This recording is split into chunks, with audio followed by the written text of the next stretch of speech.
Halo semua, kembali lagi dengan saya Syahda Aulia Nurbahtiar. Pada video kali ini, kita akan membahas tentang fitur piutang dan utang pada Odoo Accounting. Langsung saja, mari kita simak penjelasan berikut. Teman-teman, sebelum masuk ke materi pembahasan, kalian tahu nggak sih apa itu piutang dan utang? Secara umum, piutang adalah tagihan yang wajib dilunasi oleh pembeli.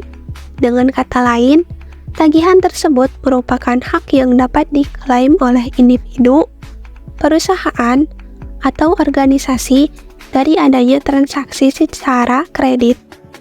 Dalam akuntansi, biasanya kita lebih mengenal piutang sebagai hak yang diterima oleh perusahaan ketika terjadi transaksi penjualan barang atau jasa secara kredit kepada pelanggan. Selanjutnya, utang. Utang atau disebut juga liabilities adalah kewajiban finansial yang harus dibayarkan oleh suatu entitas kepada pihak lain. Utang ini kebalikan dari piutang, yaitu kewajiban yang harus dibayarkan oleh perusahaan ketika terjadi transaksi pembelian barang atau jasa secara kredit. Selanjutnya kita akan membahas item-item fitur piutang dan utang. Pertama, kita bahas lebih dulu tentang piutang. Untuk piutang ini biasanya hal pertama yang dilakukan oleh perusahaan yaitu memasukkan data customer. Cara menginput data customer yaitu sebagai berikut. Pertama, kita harus memasukkan produk yang dijual oleh perusahaan. Caranya kita ke customer, produk, lalu klik new yang ada di pojok kiri atas. Nah, mengisi produk di sini disesuaikan dengan apa yang dijual oleh perusahaan, mau itu jasa ataupun perusahaan dagang. Yang kedua, menginput pelanggan atau data pelanggan.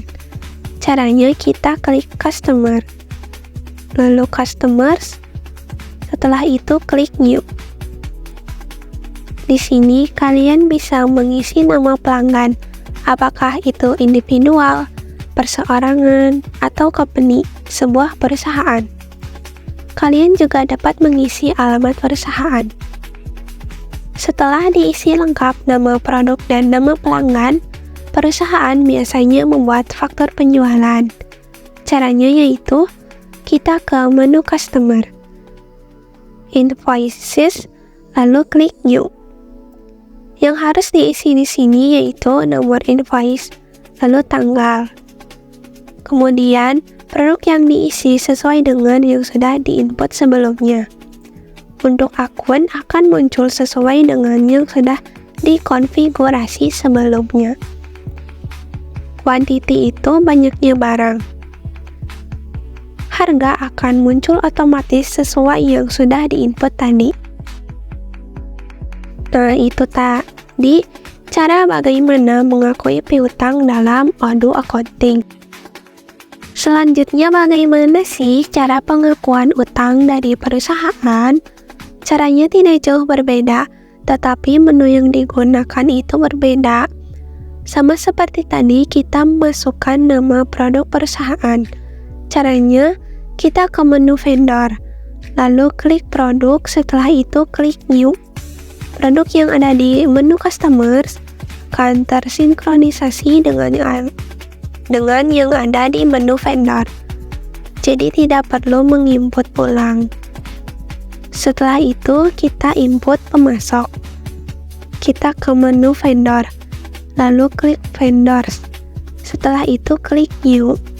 Sama seperti pada saat memasukkan data pelanggan atau supplier, kita mengisi nama pemasok, apakah itu individual, perseorangan, atau company. Kita juga bisa mengisi alamat perusahaan. Langkah selanjutnya, untuk membuat faktur pembelian, klik vendor, lalu bills. Untuk pemasoknya disesuaikan, lalu pengisian tanggal juga disesuaikan dengan dokumen transaksi faktur pembelian. Jika semua sudah diisi, klik save atau klik confirm. Nah, itu tadi penjelasan mengenai fitur piutang dan utang dalam Odoo Accounting. Terima kasih, semoga bermanfaat. Sampai jumpa di video selanjutnya.